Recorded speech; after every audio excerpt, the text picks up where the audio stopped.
Здравствуйте, уважаемые коллеги. Просим прощения за небольшую задержку. И мы сегодня проводим наш семинар в рамках сопровождения конкурса «Лучший педагогический проект в системе работы с детьми с ОВЗ». Это в рамках конкурса. Данный конкурс будет проходить у нас уже 4-й год подряд. И хочется сейчас, наверное, отметить ключевые моменты, на которых мы остановимся. Конкурс будет проходить с 17 сентября по 26 октября 2018 года. Цель нашего конкурса – это выявление и распространение педагогических технологий, направленных на удовлетворение особых образовательных потребностей детей с ограниченными возможностями здоровья. К участию мы приглашаем педагогических работников, педагогические коллективы, организацию общего, профессионального, дополнительного образования, также учреждений здравоохранения и социальной сферы Республики Коми. Конкурс проводится в очной форме. Условия конкурса изложены в положении о данном конкурсе. И для того, чтобы еще раз познакомить, наверное, где можно документы посмотреть, положение конкурса, я сейчас по сайту пройду. То есть для того, чтобы зарегистрироваться первоначально, да, для участия в конкурсе, нужно зайти на сайт Коми Республиканского института развития образования, на главную страничку. И вниз ее пролистав, да, в разделе «Ближайшие мероприятия» вы находите конкурс для педагогических работников. И по вкладочке «Республиканский конкурс «Лучший педагогический проект в системе работы с детьми с ограниченными возможностями здоровья 2018» вы переходите непосредственно на страничку конкурса. И здесь размещена электронная форма для регистрации участников, которую обязательно необходимо заполнять. Это для того, чтобы было удобно и членам жюри, и, наверное, для того, чтобы было удобно вам, чтобы в случае сомнений каких-то вы зарегистрировались, не зарегистрировались. Для нас это будет очень удобно, да, зайти, посмотреть, есть ваши материалы или нет. При регистрации там указаны различные данные, да, как обычно, которые требуются для участия, да, и в том числе есть строчка, куда можно разместить ссылку на ваши материалы. И также приказ о конкурсе здесь размещен, где в том числе и положение о конкурсе, где размещены все необходимые критерии. Дальше пойдем. Значит, на чем мне еще хотелось бы остановиться? Несмотря на то, что в приказе и в положении заявлено о том, что конкурс проводится по 26 октября 2018 года, конкурсные материалы принимаются до 12 октября до 17:00 по московскому времени включительно. После 17:00 12 октября 2018 года ссылочка на электронную регистрацию участников конкурса будет закрыта, и конкурсные материалы уже приниматься не будут. Мы просим понять, принять вот это положение. Да, это нужно для того, чтобы, например, это было удобно и членам жюри и так далее, поскольку работы уже начинают распределяться между членами жюри, да, и потом начинается такое, кому еще работу распределить из членов жюри и так далее. То есть конкурсные работы принимаются непосредственно до 12 октября 2018 года. Как можно представить непосредственно ваши материалы? Можно загрузить самостоятельно в облако, да, и при регистрации указать ссылку на материал. Там строчка в электронной регистрации есть. Да? Либо второй вариант, конкурсные материалы можно отправить непосредственно к нам в Центр сопровождения специального инклюзивного образования, который адрес нашего центра будет далее в презентации еще представлен. Ну и по всем вопросам, которые будут у вас возникать, по вопросам участия в конкурсе, непосредственно можно позвонить к нам в Центр сопровождения специального инклюзивного образования по телефону 28 37 21. На чем еще хотелось бы мне остановиться? Это такие организационные еще вопросы. Оформление работ осуществляется в соответствии с положением, и большая просьба от членов жюри именно на титульном листе указывать имя, фамилия, имя, отчество полностью участников и так далее, потому что иногда приходится работа. Иногда бывает так, что работа оформлена, на титульнике фамилии нет, и фамилии авторов приходится искать, например, в разрешении на обработку персональных данных, что несколько усложняет работу жюри. Дальше, ну, ваше дело заниматься как бы украшательством работы, рамочки и так далее, но, в общем-то, это на ценность вашего педагогического продукта, да, рамочки не влияют при оценке членами жюри, да.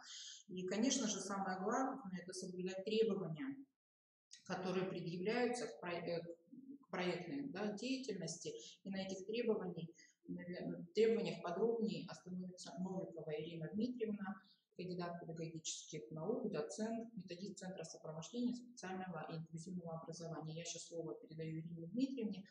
Вопросы, которые возникают, вы можете в чате задать, мы постараемся, может быть, сразу ответить. Но сейчас, наверное, да, слово Ирине Дмитриевне.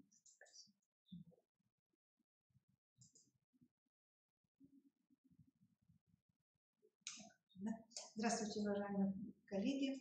Вы уже 4-й год будете выполнять педагогические проекты, целью которых является повышение эффективности работы с детьми с ОВЗ. Конечно, труд очень колоссальный вами проделывается, и порой у вас вызывает недоумение, вопросы, а почему ваш проект не получил высоких результатов, почему вы не стали победителем или лауреатом. И вот цель нашего сегодняшнего вебинара заключается в том, чтобы вы не допускали наиболее распространенных ошибок, которые снижают качество вашей работы. Нужно сказать, что проектная деятельность входит в перечень обобщенных трудовых функций педагога. Это мы можем прочитать в профессиональном стандарте педагога. Это педагогическая деятельность по проектированию и реализации образовательного процесса, образовательной организации, и педагогическая деятельность по проектированию и реализации основных общеобразовательных программ. Что же такое проектная деятельность? Ну, несколько слов о происхождении этого термина «проект». Проект имеет латинское происхождение и обозначает систему документов для создания какого-то определенного продукта. Можно по-другому еще трактовать проект и прожект – это план, замысел. Но если мы обобщим все эти особенности в понятие, то проектная педагогическая деятельность – это особая форма деятельности, особая поэтапная форма деятельности педагога, которая завершается созданием определенного методического продукта, которым может быть конспект урока, конспект неурочного мероприятия, занятия, это может быть модель, система каких-то компонентов образовательного процесса. Здесь нужно сказать, что не нужно отождествлять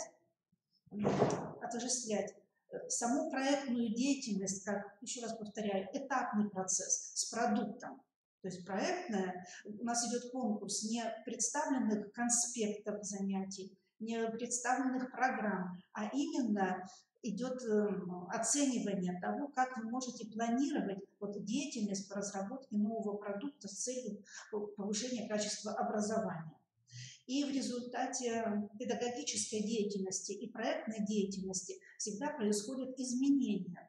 Формируется новый стиль взаимоотношений участников образовательного процесса, формируется новая образовательная среда, формируется новый вид деятельности обучающихся, происходит развитие каких-то личностных установок, как обучающихся, так и педагогов. В ходе педагогического проектирования разрабатывается новое методическое сопровождение, происходят изменения в системе форм обучения, в системе методов обучения, в средствах обучения. Но чем все-таки как педагогическое проектирование будет отличаться от педагогической деятельности? педагогическом проектировании педагог ставит цель добиться каких-то новых изменений. И как этого сделать наиболее успешно, для этого нужно создать ряд требований и правил. Интересно то, что проектная тема может стать темой для самообразования педагога, которая может реализоваться на протяжении нескольких месяцев, нескольких лет. И данные, полученные над проектом, станут материалом, который будет необходим для трансляции педагогического опыта, публикации. И вот эта деятельность проектная, она существенно повышает качество педагогической деятельности самого педагога, организации образовательной и влияет на качество портфолио. Приступая к проектной деятельности, нужно четко выделять этапы. Своей работы. Выделяются традиционно 3 этапа. Названия этих этапов могут быть разными. Эксперты на это внимание обращать не будут. Вся суть будет заключаться в том, как будет осуществляться деятельность педагога, как он будет ее описывать на страницах своего проекта. И для каждого этапа характерны свои определенные виды деятельности. Констатирующий этап – это самый такой объемный этап, потому что здесь в ходе выполнения этого этапа мы найдем много ответов на самые разные вопросы. И сегодня мы с вами будем обсуждать, как это, может быть, не покажется вам странным, как определить и сформулировать тему проекта, как доказать актуальность проекта, поставить цель и определить задачи, выбрать средства достижения цели, провести анализ ресурсного обеспечения проекта, то есть определить, насколько поставленным задачам соответствуют условия вашей образовательной организации, и подобрать источники информации в соответствии с поставленной целью. На констатирующем этапе педагогического эксперимента необходимо соблюдать и понимать блочную деятельность. Здесь мы будем рассматривать сейчас с вами 3 блока. Первый блок – это как взаимосвязаны между собой тема и актуальность, проблема проекта, что такое объект и предмет, и что такое цель и задачи. Вот эти компоненты констатирующего этапа эксперимента, они взаимосвязаны между собой, они располагаются в логической последовательности, и один блок, он автоматически влечет за собой, является основой для реализации другого блока. Какие факторы влияют на выбор темы? Выбор темы – это очень важное условие эффективности проекта. На актуальность, какие факторы влияют на актуальность? Это могут быть такие вот, как их образно называют, вечные темы, темы-долгожители, которые изложены в нормативных документах. Например, мы можем прочитать, всегда ставится такая задача, проблема, как повысить качество обучения, как формировать здоровый образ жизни, как формировать безопасный тип поведения, как обучать в условиях инклюзивного образования. То есть вот эти вот темы, они стоят всегда. На актуальность темы влияет также и определенная социальная ситуация, которая назревает или которая уже сложилась в силу каких-то объективных, независящих от нас обстоятельств. Например, введение федерального государственного образовательного стандарта для обучающихся с ОВЗ или с интеллектуальными нарушениями. Или, например, введение новых профессиональных стандартов для педагогов общего образования, педагогов дополнительного образования. На актуальность темы влияют также и возможности установления сетевых контактов педагога, образовательной организации с другими учреждениями дополнительного образования, профессионального образования, высшей школы вполне возможно, и как можно общаться как установить взаимодействие между коллегами на муниципальном уровне. Интересно то, что таких вот межучрежденческих проектов у нас пока нет, и, наверное, это все-таки вот задача скорого будущего. Так, далее, ну, конечно же, самым главным условием для определения темы являются те противоречия, те трудности, с которыми сталкиваются педагоги в образовательной организации или в организациях социальной сферы, медицинских учреждений на данном этапе. Именно вот такие вот темы являются наиболее актуальными, и над ними педагоги работают с большей отдачей, нежели те, которые спущены сверху.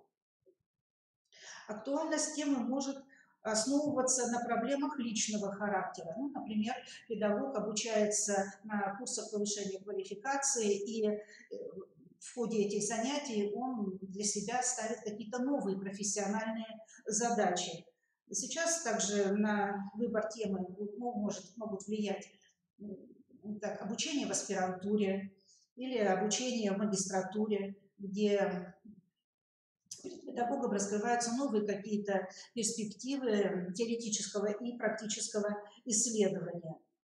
Актуальность темы может быть обусловлена и личностными успехами в какой-то определенной сфере в области педагогической деятельности. И вот педагог или группа педагогов появляется необходимая такая вот потребность обобщить свой опыт и представить его в виде проекта.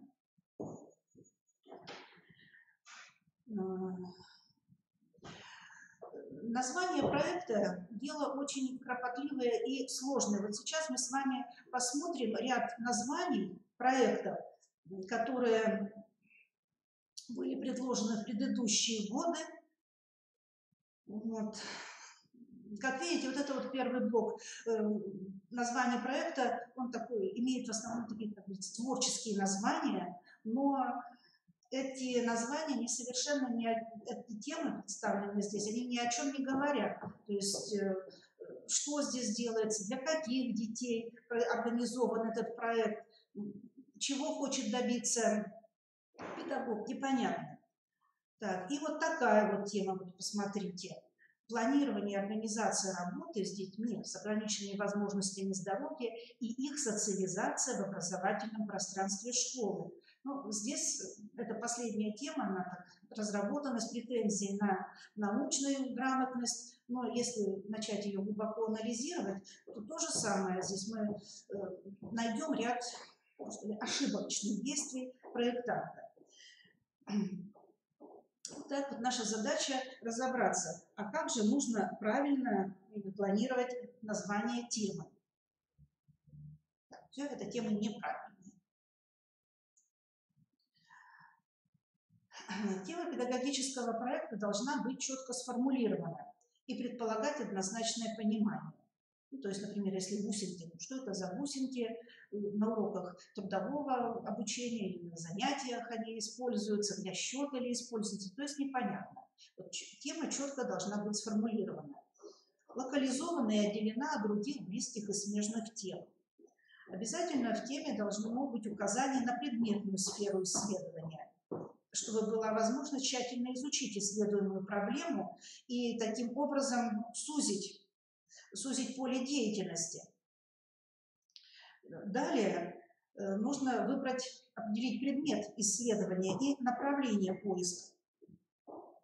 Не предвосхищать искомого результата, иначе варианты поиска будут заранее сужены, и возникнет опасность игры на заранее оговоренный результат. Что часто, кстати, встречается в конкурсных работах. Вот, то есть повышение социальной активности детей. А вдруг не получится? Как вы будете повышать? Неизвестно. Или вот такая вот тоже узкая тема была предложена когда-то: успешная адаптация незрячего ребенка, дошкольника, в группу детей с амблиопией и косоглазием. Вот слово «успешное» можно было бы убрать, также успешно, и у нас останется только адаптация. такая тема более или менее уже правильная. Так. Рассмотрим еще один вариант. Пример формулировки темы. Вот была такая тема конкурсного проекта. Вообще по содержанию неплохая тема, интересная. Вот она называлась «Сказки у избушки». И при подготовке к вебинару вот, тщательно я посмотрела этот проект, и вот получилась такая вот тема. Получилась такая вот переформулированная тема. Так? Формирование социальных отношений у детей дошкольного возраста на основе текста русских сказок в ходе логопедических занятий. Значит, мы говорили о том, что в проекте, в теме проекта должна четко звучать предметная сфера. Вот здесь четко сфера указана. Это коррекционное образование, логопедические занятия. Объект исследования – социальные отношения. Предмет исследования – так, это занятия в дошкольной образовательной организации. И инструментарий – текст русских сказок, возраст дошкольный. То есть в таком случае эксперту становится понятно вообще, о чем пойдет речь, и эксперту уже тоже так сложится какое-то свое представление о примерном содержании этого проекта.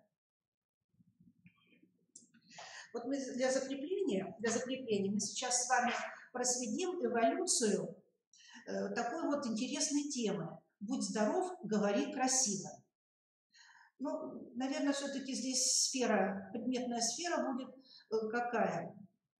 Предметная сфера, что-то связанное с детьми с ОВЗ, или это будут дети с нарушениями речи, или, может быть, даже еще какие-то проблемы. И вот как, значит, мы можем начать работать над такой вот темой? Ну вот я предлагаю сначала вот такое вот рабочее название проекта. Повышение социализации детей в специальной коррекционной школе. Так, но какие здесь ошибки? Какие здесь ошибки мы видим? Положительные стороны. Указана предметная сфера проекта «Коррекционная школа». И указан объект исследования, процесс социализации. Какие ошибки? Отсутствует вектор, то есть направление, при помощи чего мы будем повышать эту социализацию. Так? Не указана возрастная категория детей, от которой будет зависеть инструмент, как это сделать, и предвосхищен результат исследования. Но даже если быть честными, ну, допустим, вы написали такую вот тему, как повышение чего-то, повышение эффективности и так дальше. И вот составляете проект, разрабатываете его, реализуете, и затем на этапе подведения результата вдруг у вас получилось, что не повысилось. Так почему бы так сразу не написать, что такие вот условия не способствуют повышению, мы будем работать дальше.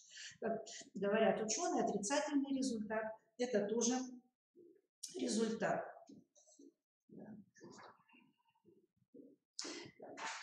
Любая пояснительная записка, которая предшествует проекту, пояснительная записка первая следует структуре проекта, всегда начинается с обоснования актуальности. И что нужно отметить, чтобы вы при обосновании актуальности не увлекались особенно какими-либо федеральными документами, так, а больше делали акцент для своей образовательной организации. Ну вот, например, обязательно нужно, ну, конечно, не возбраняется написать, что да, вот в нашем обществе сейчас происходит демократизация, гуманизация образования, идет больше внимания обращается детям с особыми какими-либо потребностями. Да? И таким образом можно вот сказать, что исследование обусловлено государственным заказом в школе, да? Исследование обусловлено какими-то процессами, происходящими в образовательной организации. Но если вы, например, делаете ссылку на какие-то федеральные документы, то нужно не забывать, что мы используем только современные документы, так? И не надо приводить ссылки на документы, которые утратили юридическую силу. Мы любим увлекаться цитатами, какими-то красивыми изречениями. Вот не нужно, если мы, например, берем цитату из выступления президента Дмитрия Анатольевича Медведева, то должны указать время, когда это было сказано. Это вот иногда вот грешим таким, что не указываем дату выхода первоисточника. Конечно же, мы в своем педагогическом проекте используем различные педагогические концепции, теории и принципы, но вот, например, перечисляете Выгодского, Бабанского, там еще каких-либо педагогов и психологов, да, но вы не вносите в список библиографический труды этих ученых. Или в практической части, что самое это обидное, что в практической части не показываете, как же отражены вот эти вот концепции, теории, принципы в вашем проекте. Актуальность для конкретной образовательной организации – это самое главное. И здесь вы должны показать, например, показываете чаще всего численность, динамику численности детей с ОВЗ в глобальном масштабе. Вот этого тоже делать не нужно, порой тоже не указываете, на когда были взяты эти данные. Да. И еще одна из ошибок, которая у вас встречается в ваших проектах, то, что статистические данные вы даете в целом о детях с ОВЗ, а проект ориентирован на детей с какой-то конкретной нозологией. То есть, ну вот, таких вот ошибок не нужно, товарищи, допускать. Когда возникает у нас проблема? Когда мы ставим перед собой какую-то цель, а не знаем, как ее достичь. И, опять же, проблема – это наличие потребности в знании, а не знании. В знании неизвестного, в отделении известного от неизвестного.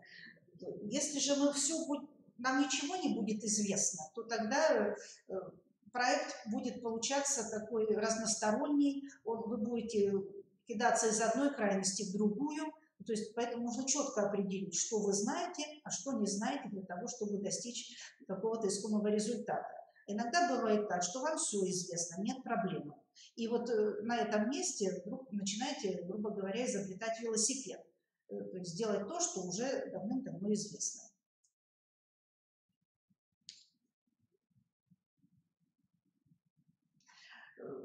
Какие ошибки допускаются для того, чтобы как-то убедить экспертов, показать значимость, да? Вот, что тут иногда делается?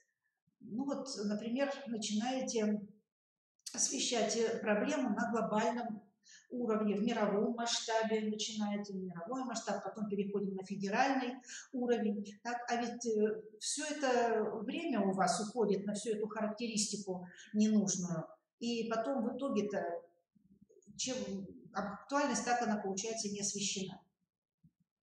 Или вот такие вот выражения. В наше время тоже довольно-таки часто вы это употребляете, потому что берем какой-то первоисточник, где дается характеристика проблемы обучения детей с ОВЗ, да, и вот там вот в наше время. А наше время это был, может быть, 12-й год, 14-й, то есть тоже не показано.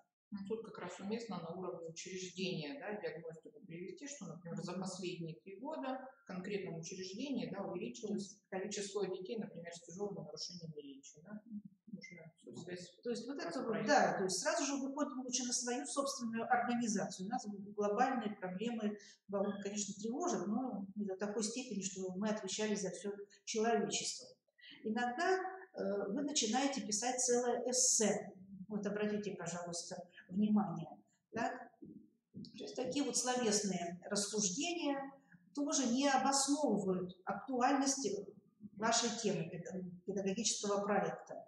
Иногда вот такие вот вопросы ставите, может быть, для себя. Конечно, есть внутренняя диалогичность, но в конкурсной работе ее нужно убрать. А у детей с ОВЗ, а с интеллектуальными нарушениями, как, конечно же, понятно, что вы эмоционально переживаете за своих детей и за результат своей конкурсной работы, но четко ограничимся. Так. Другая еще одна ошибка заключается в том, что вы даете огромное количество определений. что такое проект, какое значение он имеет, не просто ваш, а в целом как такая технология деятельности. Даете определение самых разных терминов, которые употребляются в проекте. Инклюзия, инклюзивное образование, принципы инклюзивного образования перечисляете. Эти принципы, они не реализуются у вас, то есть не показано, как вы их реализуете. Ну, например, что такое оригами, есть такие творческие интересные проекты, оптическая дисграфия. Поверьте, эксперты высокой квалификации не знают все это без вашего участия, без вашей помощи. Не нужно писать эпиграфы. Все-таки это не сочинение. Ну, как говорится, не очень большой грех, если будет предшествовать эпиграф вашей работе. Ну, нет и нет. Так. Не нужно опираться на документы, цели которых уже достигнуты. Ну, попадаются, например, такие вот старые концепции, старый закон об образовании. Делаются ссылки на лидеров государства, министров Министерства образования, которые уже не работают без указания даты и темы выступления. Причем, если вы хотите сказать, что вот, например, Васильева там где-то выступила или Путин что-то сказал в наш адрес, то нужно обязательно делать электронную ссылку на эту публикацию, то есть чтобы мы все посмотрели, что же конкретно там было сказано. Все-таки интересно порой бывает. Не все, что мы можем проследить самостоятельно. Это культура просто, да, оформления. Да, совершенно верно. О том, как оформлять источники информации, мы скажем в конце вебинара. Итак, мы тему определили, хотя нужно сказать, что мы с вами начали работу над темой «Будь здоров, говори красиво», да? И мы там только еще рабочую версию выдвинули, там были плюсы и минусы в этой теме. Мы потом вернемся к этой теме и будем смотреть, как она дальше модифицируется. Итак, значит, тема, актуальность обосновали, проблему определили. Следующая очень важная связка – это определение объекта и предмета исследования. Как говорят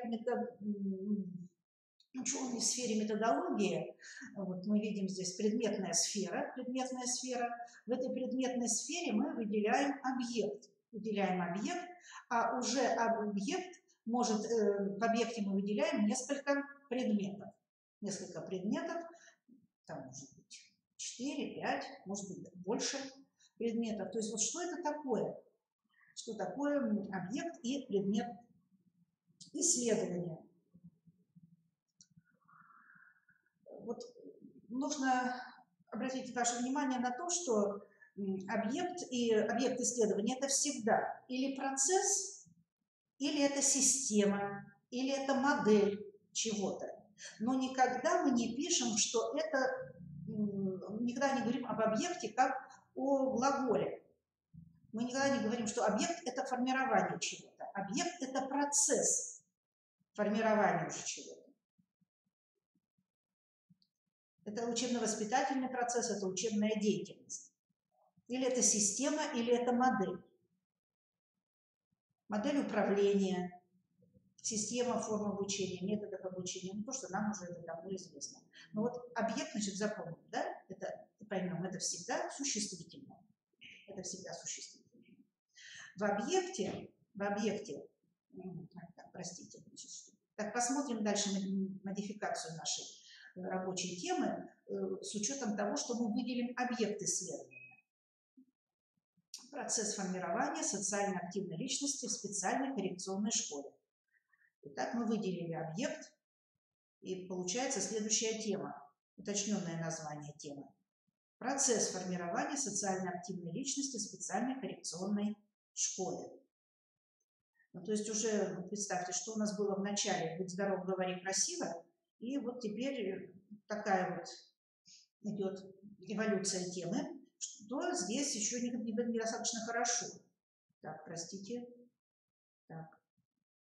В уточненном названии какие ошибки еще? Значит, здесь не указано, для какой возрастной категории этот проект предназначен, да? И не указан инструмент, как мы будем формировать социально активную личность. Вот для того, чтобы выяснить, как мы будем формировать социально активную личность, нам теперь нужно определить предмет исследования. Предмет исследования один из ученых назвал, что это входная дверь в объект. Очень интересно. И подразумеваются здесь различные связи и отношения, которые могут возникнуть. Ну вот, например, для того, чтобы сформировать социально активную личность, мы можем формировать коммуникативные умения. То есть предметом будут коммуникативные умения. Или это могут быть умения социально-бытовой ориентировки. Или предметом формирования социально-коммуникативных умений будет работа с родителями. Или это будет организация внутригруппового общения. Но все равно предмет – это тоже что? Это тоже существительное. Это тоже существительное. Так. Возвращаемся еще раз, прослеживаем. Потому что работа над темой – это очень сложная вещь, сложный процесс. И, может быть, даже когда вы пройдете все этапы своего проекта, вдруг вы скажете, нет, тема должна быть другая. Так, это мы уже уточнили. Второе, да? Второе уточнили. Так, предмет исследования. Вот я чисто так субъективно ввожу предмет исследования. Коммуникативные умения в ходе экскурсионной деятельности. Это вот захотела, так вот и сделала. Например, можно было бы здесь написать, что, например, содержание занятий с родителями воспитанников. Вот что хотите уже, тут то и пишите. Так, уточненное название. Теперь еще раз, третье. Да, как социализация обучающихся на основе формирования коммуникативных умений в ходе экскурсионной деятельности в специальной коррекционной школе. Так, теперь мы тут должны что? Возрастную категорию поставить и указать, для каких детей. Так, итак, было «Будь здоров, говори красиво», получилась вот такая тема. Формирование коммуникативных умений у обучающихся с интеллектуальными нарушениями в ходе экскурсионной деятельности как условие социализации при обучении в специальной коррекционной школе, 8 класс. Длинно, но зато соответствует требованиям, которые предъявляются к формулировке темы. Так вот, если постепенно, допустим, вы взяли себе какое-то творческое такое название, придумали, или, может быть, какой-то другой вариант взяли, но потом вы сами себя уже начинаете контролировать. Ага, вот предметная сфера, да, вот объект такой-то у меня, вот предмет, вот категория детей, вот средства, вот возраст. Все, здесь все, что нужно, имеется. Я, конечно, не претендую на то, что это очень хорошо сформулированная тема. Да, то есть это не идеал, но, по крайней мере, требования, которые предлагают нам ученые в области методологии, все это здесь я постаралась соблюсти. Так, далее. Цель проекта. Цель проекта – это мысленное предвосхищение результата педагогической деятельности. То есть это пока мы еще не создали конспект, пока мы не создали модель, схему, так, у нас вот в голове что-то такое вот уже созрело, какой-то облик нашего методического продукта. Цели могут быть разные. И, с одной стороны, они выражают результаты теоретические, да, ну, разработать новую концепцию, подход, идею, принципы классификации, тенденции и так далее. Это из области науки. Это в кандидатских диссертациях это исследуется, в докторских диссертациях. Да. Но мы что можем сделать? Я как простой, например, педагог, ну, я могу поставить там себе цель изучить какую-то поставить теоретическую цель изучить содержание каких-либо концепций, там, тенденций и так далее, для того, чтобы разработать методическое сопровождение своего проекта. А в результате методического сопровождения вот у нас получаются уже новые программы, новые средства обучения, новые методические разработки, внеклассных, внеурочных мероприятий, занятий с детишками, дидактические материалы. Цели эталоны, цели по степени реализации, цели эталоны и цели идеалы, они как раз перекликаются с той актуальной темой, которая выводится на основе каких-либо нормативных документов, федеральных государственных образовательных стандартов, приказов Министерства образования. То есть это такие вот вечные цели эталоны, цели идеалы, которые трудно достичь, но мы всегда, конечно, к ним стремимся, и это стремление является двигателем всей нашей педагогической деятельности. На эти цели мы ориентируемся. Но вот нам самое главное, мы должны сформулировать цели реальные, цели для конкретной образовательной организации и цели для педагога.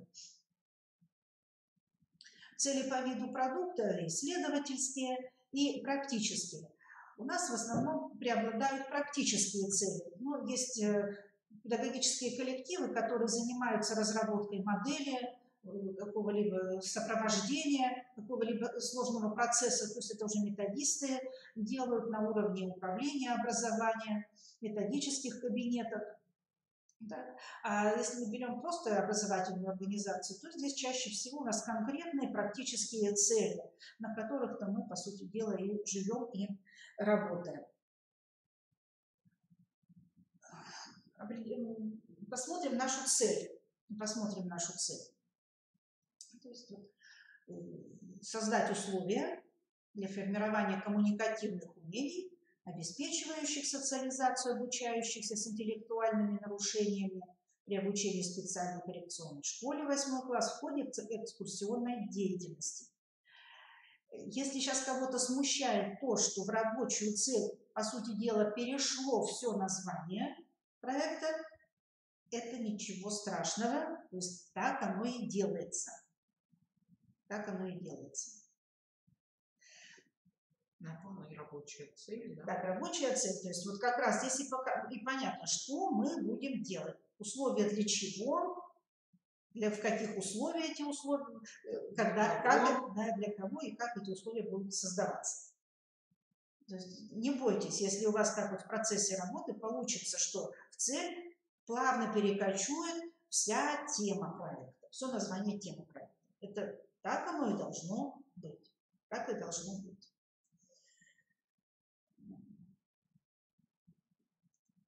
Так. Сейчас мы с вами посмотрим, проанализируем пример из прошлых лет. Например, использование нетрадиционных приемов в коррекционной работе с детьми старшего дошкольного возраста с общим недоразвитием речи. В принципе, неплохая тема.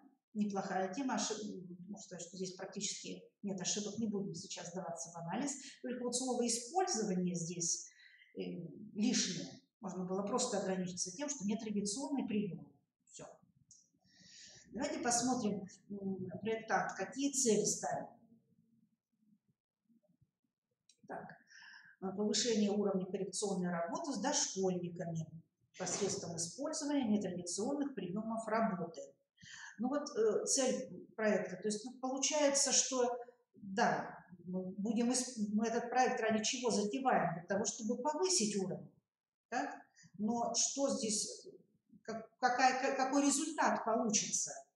То есть в данном случае непонятно. Если такая перефразированная цель, разработать систему нетрадиционных приемов формирования и развития коммуникативных способностей. Можно здесь написать не разработать приемы, не разработать систему приемов, а, например, уточнить систему нетрадиционных приемов. Вот примерно в таком вот духе.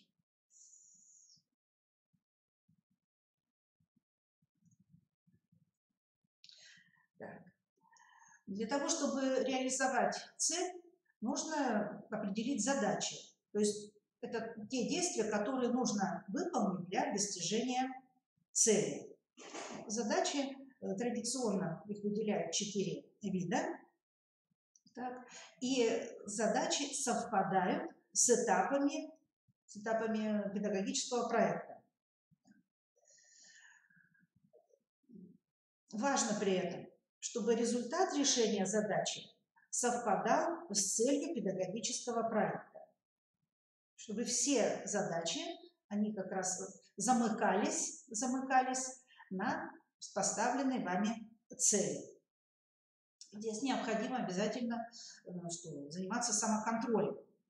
И если у нас цель одна, то и задач должно быть немного, где-то в пределах 4-5, не больше. То в некоторых случаях ставят одна цель до 10 задач. И еще одна ошибка, что не нужно цели и задачи ставить каждому этапу проекта. А еще некоторые начинают, еще больше усложняют свою работу и пишут на каждом этапе еще цели для ребенка, педагога, родителя и результаты опять так же.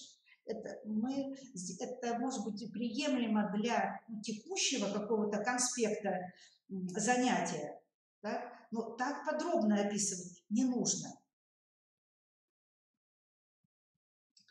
Диагностические задачи связаны с первым этапом педагогического исследования.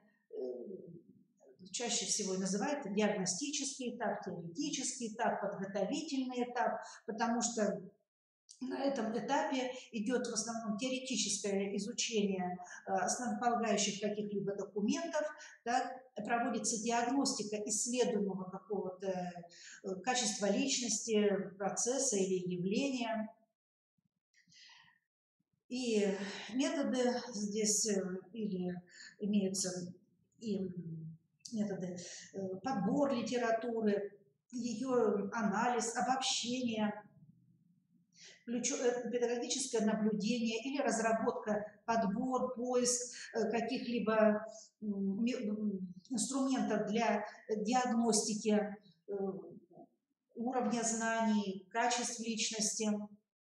Так, ищите вы здесь критерии, показатели критериев. То есть все это делается на этапе диагностики.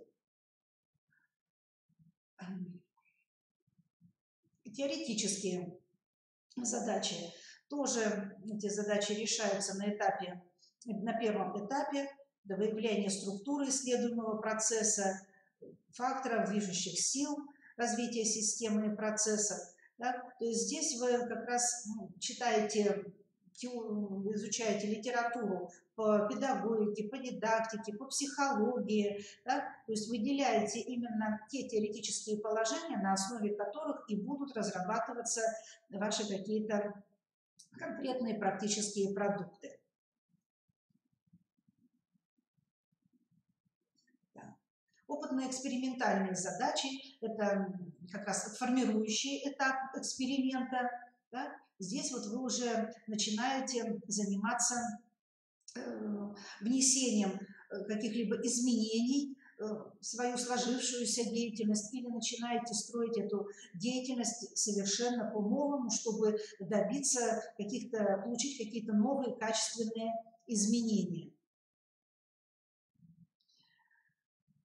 Как раз вот модели новые строите, способы, организуете новую опытно-поисковую деятельность. Происходит интерпретация результатов, да, то есть вы потом полученные результаты анализируете и делаете соответствующие выводы. Происходит обобщение опытно-экспериментальной работы. Этот вот этап, он самый такой, наверное, большой по времени, потому что здесь нужно именно описать правильно те изменения, которые вы будете вносить в свою педагогическую деятельность. моделирующие задачи. Разработать, например, методику, модель, систему чего-то, технологии практического применения результатов. Далее, диагностические материалы, которые были получены, они затем также и на заключительном этапе могут повторяться. То есть диагностика может проходить по тем же самым инструментам, в зависимости от возраста учащихся, от качества их здоровья и так далее. Вот рассмотрим пример нарушения соответствия цели и задач проекта. Вот цель проектант ставит – повысить компетенцию родителей. И здесь же почему-то сразу же пишется такая вот общая тема, было познакомить родителей с разнообразными играми для детей 2-3 лет. Конечно, такая двойная цель, она совершенно не нужна здесь. Задачи посмотрим. Давайте обратим внимание, задач очень много, 7, да, из них. Например, продолжить развивать понимание речи детей в ходе совместной со взрослыми предметной деятельности. Здесь эту задачу можно оставить. Так. Развивать ситуативно-деловое общение ребенка и взрослого отставляем. А вот затем третья задача – учить детей различать цвета и правильно их называть. То есть это никак не связано с целью. Или учить детей рисовать прямые и округлые линии. Содействовать интересу детей к объектам живой природы. Воспитывать отзывчивость на музыку, пение, музыкальные движения, подвижные игры. То есть, посмотрите, мы из 7 задач убираем 4 задачи, которые никак не связаны с данной целью. Я допускаю, могу так выдвинуть гипотезу, предположение, а почему проектант написал сюда вот эти вот задачи? А потому что были взяты в качестве подтверждения проектной деятельности конспекты занятий, где дети вот это делали. То есть почему-то в качестве подтверждения проекта были взяты не занятия, не тематика родительских собраний или бесед с родителями, да, которые бы помогли родителям развивать речь учащихся. А вот были представлены вот эти вот конспекты, где дети рисовали, слушали музыку, общались с природой.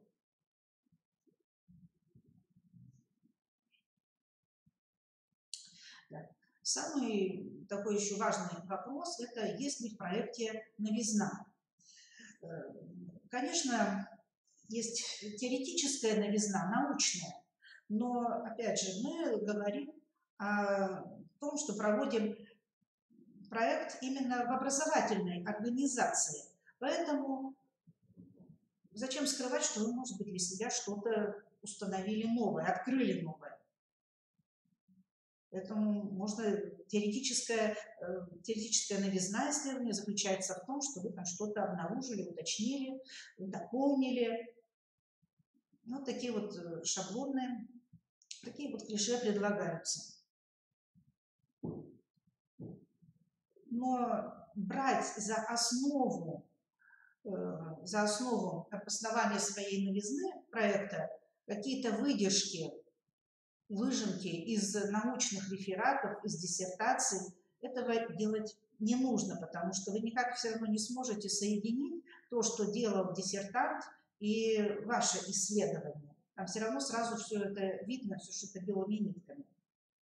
И такие вот плагиаты, они наоборот снижают качество вашей работы. Да. А вот практическая значимость тоже в основном она раскрывается на уровне образовательной организации, но и на уровне муниципального образования. Может быть, ваш опыт, вот именно вашей образовательной организации, он может быть транслирован и применен в других образовательных организациях. Так. Потому что вот разработаны какие-то методические продукты, они как раз вот и могут быть широко растиражированы и взяты на вооружение другими педагогами.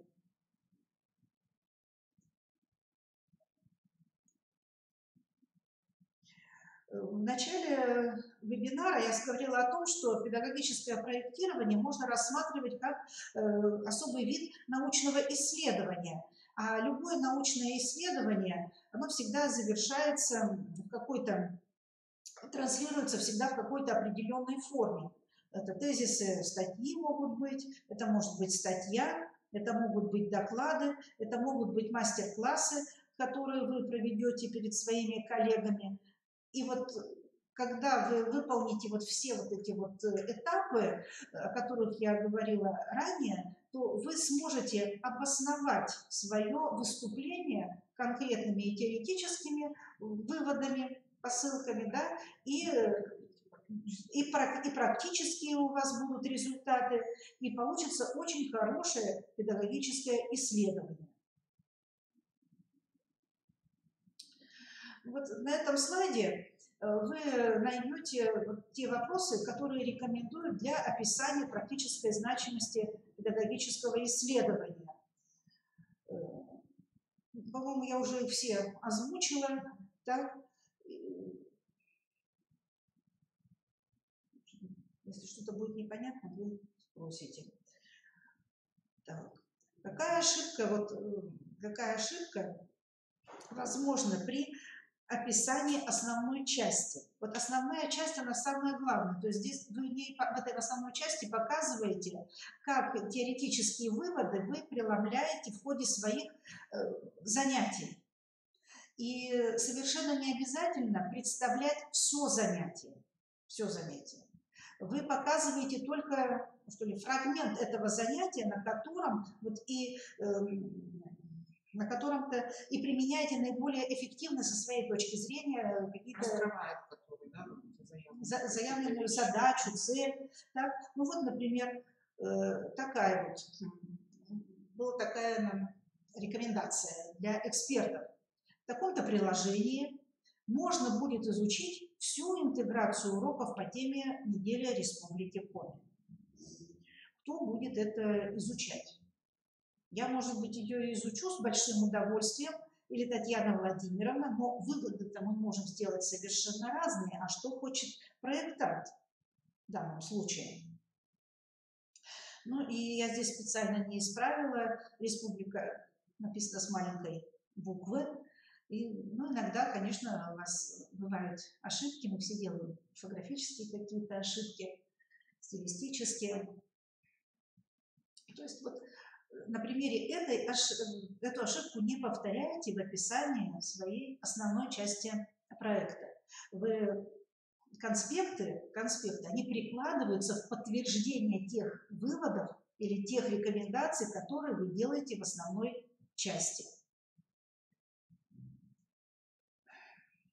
Приложение прилагается для иллюстрации сделанных выводов.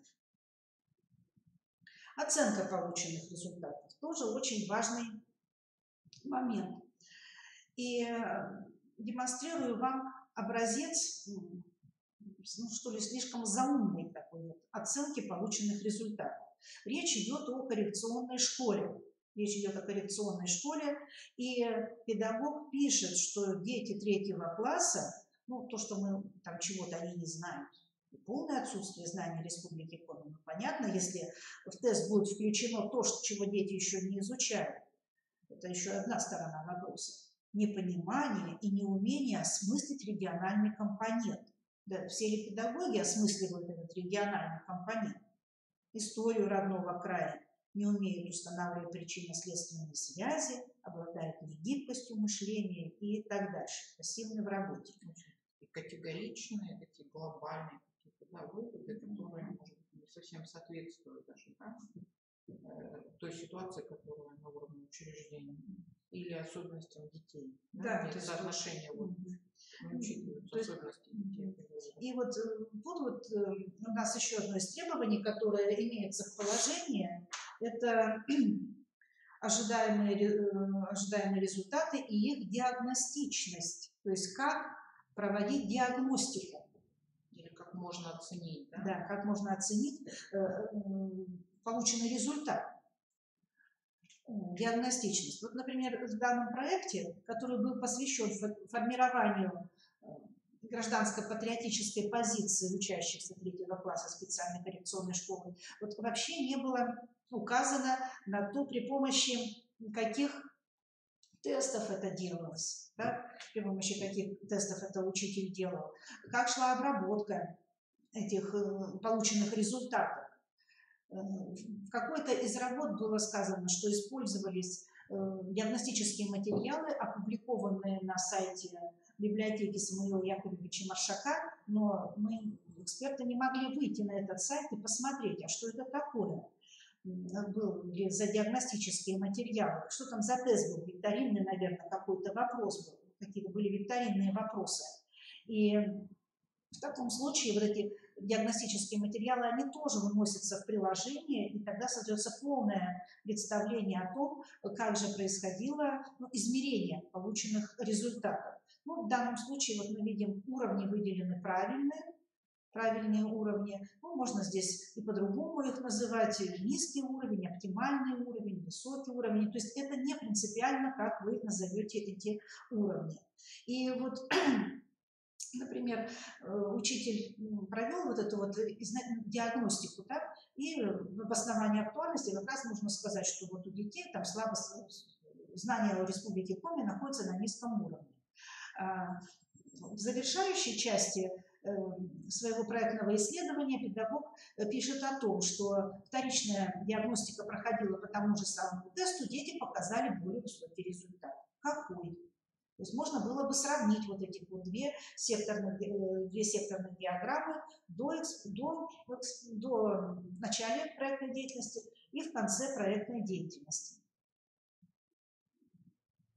Так, вот и хороший такой пример, который демонстрирует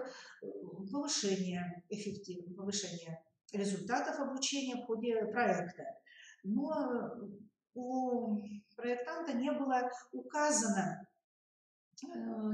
указаны нам показатели, а как определять уровень развития. И уровень развития здесь не заявлен уже вот в этой вот столбчатой диаграмме.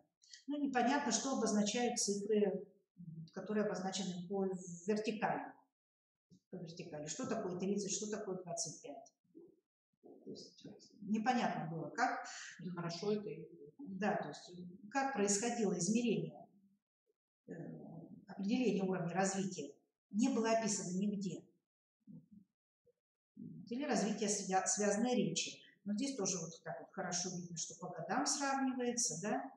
То есть, вернее, как в течение года проходило обучение. Тоже непонятно, что такое 12. Развитие фонематических процессов. То есть вот с такой вот картинкой можно выступать уже перед педагогическим сообществом, но нужно только внести какие-то коррективы. Так, ну вот чем дело закончилось, у нас демонстрацией эффективности нашего педагогического проекта.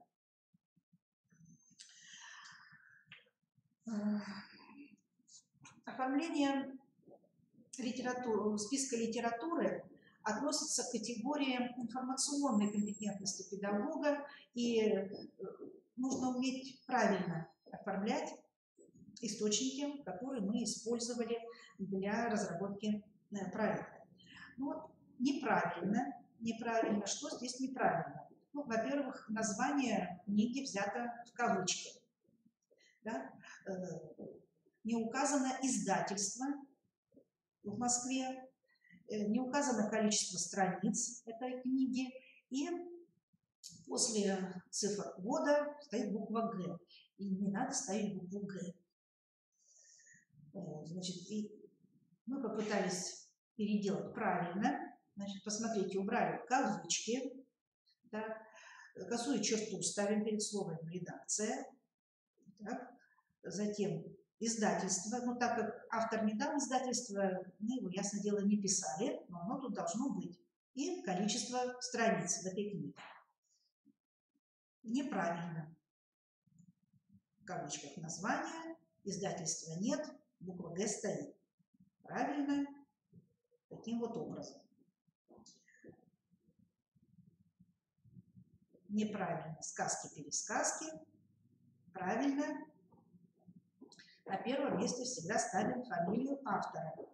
Некоторые умудряются, простите, пожалуйста, поставить на первое место перед фамилией инициалы и таким образом выстраивать библиографический список в алфавитном порядке, ориентируясь на имя автора. Это неверно. Нужно ориентироваться на фамилию.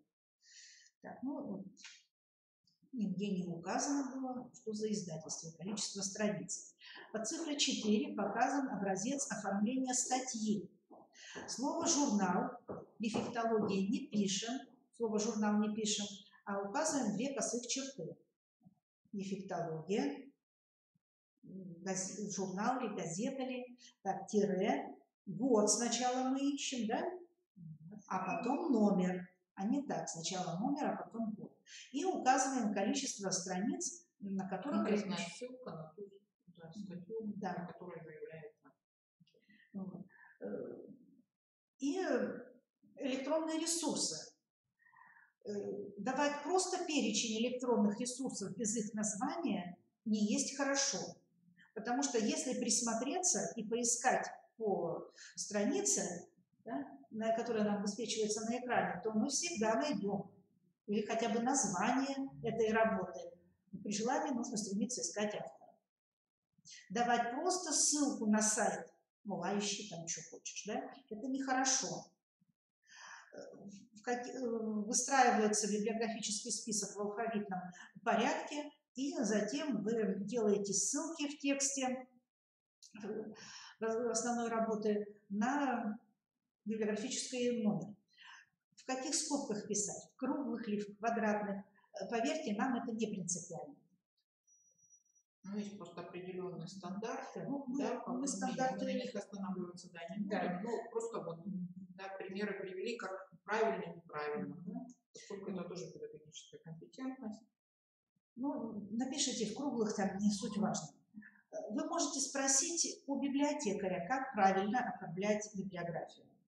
Ну и вообще, даже если мы возьмем книги последних лет издания по педагогике, по психологии, там всегда имеется еще список рекомендованной литературы, и там правильно написано. Вот ориентируемся на эти данные.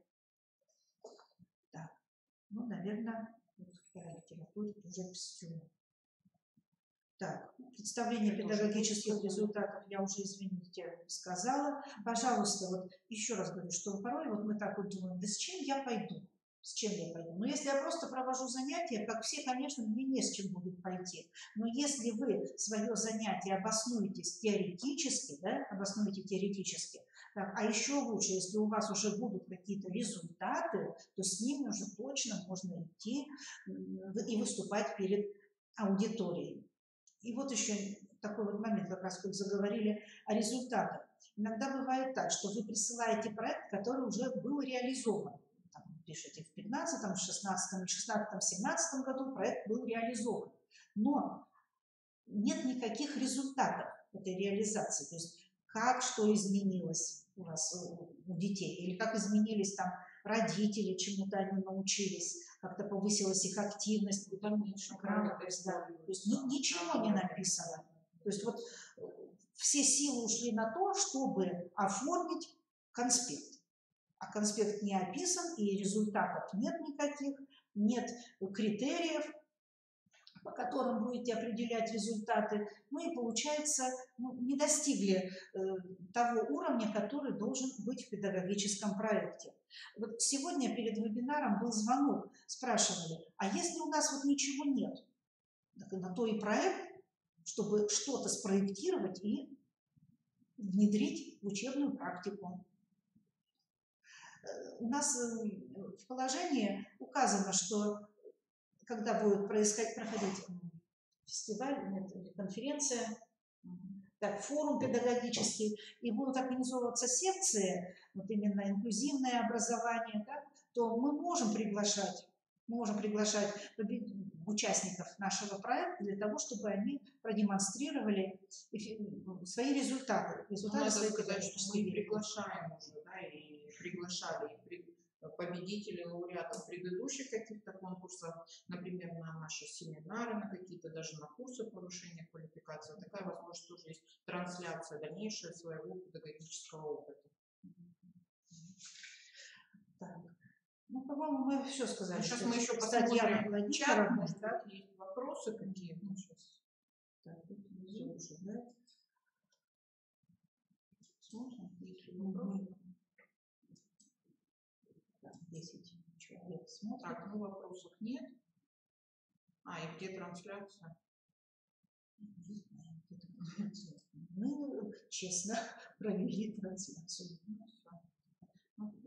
Раз вопросов нет, спасибо за внимание. Да. Если вопросы возникнут, то обращайтесь к нам в Центр сопровождения специального инклюзивного образования по телефону 28 37 21. Мы готовы вам всегда помочь, ответить на вопросы и так далее. До свидания. До свидания.